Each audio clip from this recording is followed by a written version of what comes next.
पंतप्रधान नरेंद्र मोदी यांनी इटली दौऱ्यात तेथील पंतप्रधानांना चॉकलेट भेट दिल्याच्या मुद्द्यावरून आता अमरावतीत राजकीय वातावरण तापू लागले आहे। क्रांतिकारी शेतकरी संघटनेच्या वतीने आज जिल्हाधिकारी कार्यालय परिसरात मेलोडी चॉकलेट वाटून केंद्र सरकारचा तीव्र निषेध करण्यात आला।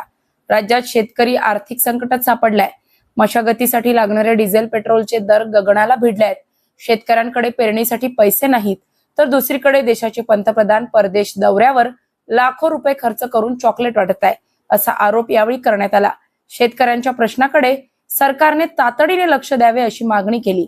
शेतकऱ्यांच्या जखमेवर मीठ चोळणारे हे प्रकार आहेत। 2014 मध्ये देशाचे प्रधानमंत्री नरेंद्र मोदी यांनी देशाची जनतेला, शेतकऱ्यांना, तरुणांना, सर्वसामान्य जनतेला आश्वासन दिलं होतं की अच्छे दिन लाएंगे, पण अच्छे दिन आलेले नाही आहे।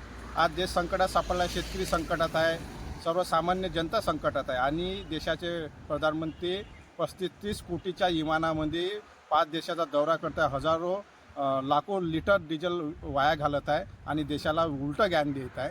त्या निषेधार्थ आज आम्ही चॉकलेट वाटप केलं आहे। देशाच्या बाहेर जाऊन इटलीच्या प्रधानमंत्री मेलोनी यांना मेलोडी चॉकलेट वाटत आहे, म्हणून त्याच्या निषेधार्थ आज क्रांतिकारी शेतकरी संघटनेने मेलोडी चॉकलेट वाटप केलेलं आहे।